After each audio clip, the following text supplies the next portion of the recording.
guys, hello po guys. So nandito na naman po yung ating YouTube channel po. So ngayon pala guys, ito na po yung part 2 na video natin. So ayan po sa may division. Ayan.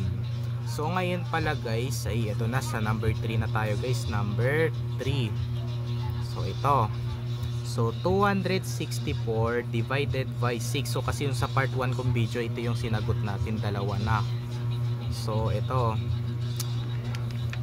So 264 divided by 6. So ayan po, 264 divided by 6. So ito, so pag inano ulit natin yung 2 divided by 6, hindi pwede. So 26 ulit yung aanuhin natin. So ito na. So 26 divided by 6 equal, hindi 4. So ayan po, 4. So saan ulit natin ilalagay yung 4? So dito ulit sa taas. So sa may 10th place, o sa 10th place ulit lagi. Ano ba yun? Nabubulot tayo. Ano ba yan? Kasi binibilisan natin eh. So sa may 10th place ulit natin ilalagay yung 4 dito. Ayan, hindi pwede dito sa 4, hindi rin pwede dito sa 2. Yung paglagay ng 4 dito talaga sa gitna. Kasi nag-ano na tayo dito sa may 26 eh.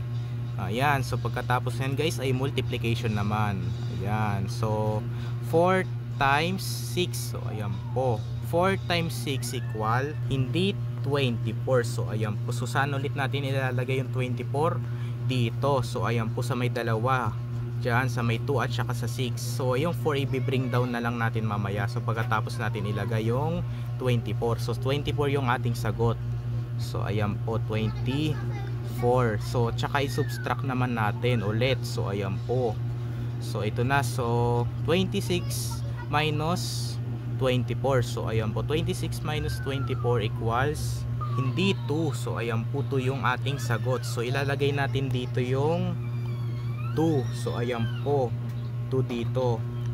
Ayan, so pagkatapos nyan guys ay i-bring down na natin yung 4 dito. So ayan po, so pagkatapos nyan guys ay back to division ulit. So 24 divided by 6. So ayan po, so 24 divided, ano ba yun, nabubulit tayo sa ano. 24 divided by 6 equal, hindi 4. So ayan po, 4. So ilalagay natin dito yung 4. So ayan po, 4. So pagkatapos nyan guys ay i-multiply naman natin ulit. So ito na. Ito. Ayan na ba yan, pangituloy yung arrow. So okay lang yan. So ito na.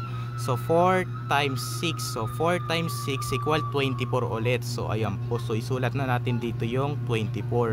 At saka i-subtract na natin yan. So ayan po. So 24 minus 24 equal 0. So nothing na. So ayan po.